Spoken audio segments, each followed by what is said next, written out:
사무엘상 15장 1절에서 9절 말씀 교독합니다. 오늘 말씀은 사무엘의 권면을 따라 사울왕이 아말렉을 징벌하는 것을 내용으로 하고 있습니다. 징벌하는데 온전하게 하지 않고 선택적으로 징벌해서 승리하고도 넘어지는 사울의 모습을 오늘 우리는 여기서 볼 수 있습니다. 첫째로 사무엘이 사울왕에게 하나님의 말씀을 전합니다. 1절 말씀 보면요, 여호와께 기름 부어 세움받은 왕으로서 사울왕이 하나님의 말씀을 순종해야 된다, 이렇게 권면을 합니다. 그러면서 하나님께 받은 말씀을 전해줍니다. 이제 왕은 여호와의 말씀을 들으소서라고 말합니다. 그 말씀의 내용은 여호와의 이름으로 아말렉을 벌하라는 것입니다. 2절 말씀에 아말렉을 벌하라 그랬습니다. 그 이유는 아말렉의 출애굽 때에 이스라엘을 대적했기 때문입니다. 이에 대한 말씀은 출애굽기 17장 8절에서 15절 말씀에 나옵니다. 거기에 유명한 말씀이죠.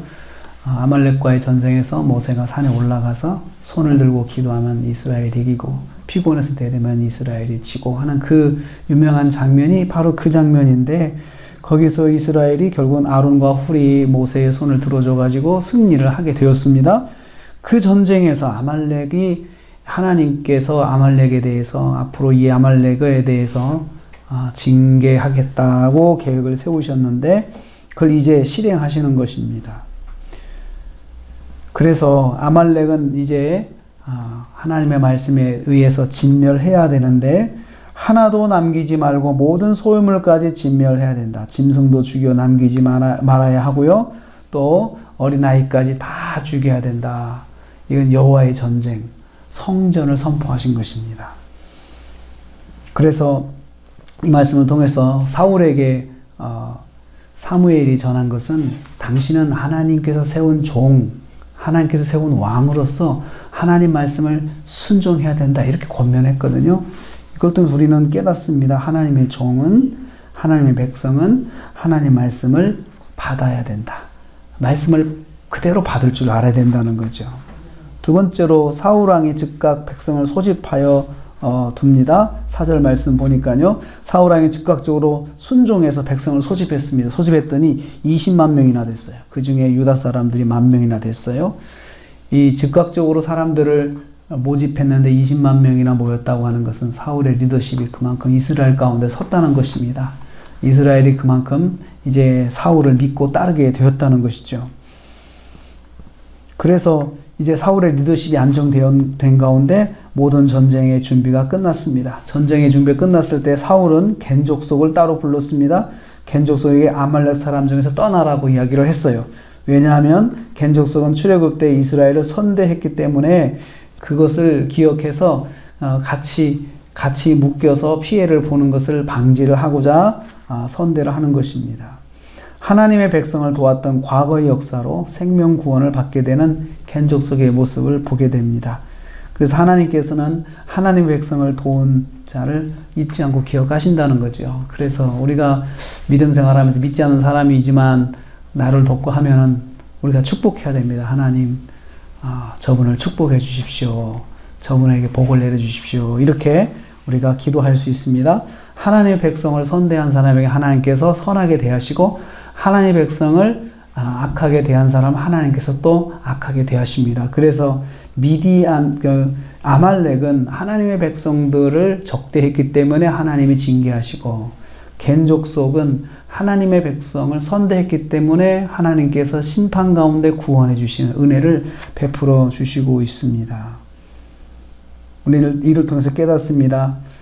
사울의 모습을 보면서 하나님의 종은, 성도는 말씀에 즉각적으로 순종해야 된다. 지체하지 말고 즉각적으로 순종을 해야 합니다. 순종할 바에는 즉각적으로 순종을 해야 합니다. 세 번째로 사울이 전쟁을 했는데 선택적으로 순종해서 실패를 합니다. 7절에서 9절 말씀입니다. 전쟁을 시작해서 사울왕이 아말렉을 진멸하는 모습을 거기 기록하고 있습니다. 그런데 백성을 진멸하는 중에 왕을 살려둬요. 왕부터 죽여야 되는데 왕을 살려줘요. 그리고 뿐만 아니고 양과 소의 가장 좋은 것과 어린 양과 모든 좋은 것을 남겼다라고 했어요. 모든 좋은 것을 남기고 그리고 기름진 것 이런 거 다 남기고 진멸하기를 즐겨하지 않았다. 좋은 것은 죽이려고 마음도 먹지 않고 그 죽이라고 이야기를 하면은 싫어했다는 거예요. 이걸 어떻게 다 아깝게 죽일 수 있냐라고 그렇게 거절을 했다는 것입니다. 그래서 가치 없고 하찮은 것만 진멸하였습니다. 순종을 해도 쓸데없는 것들, 가치 없는 것들, 못난 것들 이런 것들만 다 순종해서 철저하게 죽이고 쓸만한 것 그리고 아주 좋은 것들은 아주 그냥 아껴가면서 다 이렇게 자기 것으로 만든 거예요. 사울이 선택적으로 순종한 것입니다. 여기에 사울의 모습을 보면서 참 순종하는 자의 모습이 이럴 수 있다는 걸 볼 수 있어요. 자기가 불리한 것은 불순종하고 자기에게 유익한 것만 순종해 가는 거죠. 이게 선택적인 순종입니다. 사울이 그래서 승리하고도 넘어지는 사울의 모습을 봅니다. 여기서부터 사울의 이제 그 실제적인 모습이 나오기 시작을 합니다. 지금까지는 암시적으로 사울이 자기중심적이고 하나님을 찾지 않고 하나님의 말씀을 머리 가운데 두지 아니하고 생각 가운데 마음 가운데 두지 아니하고 그냥 건성건성 하나님의 말씀을 들었던 사울의 모습을 암시했는데 여기서 이제 하나씩 나타나기 시작합니다. 하나님 말씀 순종하되 선택적으로 순종을 해요. 선택적으로. 순종하다가 끝에 가서 불순종을 덧붙이는 거죠. 순종하는 것 같은데 나중에는 자기 생각대로 다 하는 거예요. 그러면서 나는 이거 하지 않았습니까? 이렇게 변명할 수 있잖아요. 나는 이거 그래도 나는 이건 했다라고 하는 거죠. 근데 하나님께서 원하시는 것은 온전한 순종을 원하시는 것입니다. 우리도 그럴 수 있습니다. 지금까지 순종했으니 이건 괜찮겠지. 이게 선택적 순종입니다.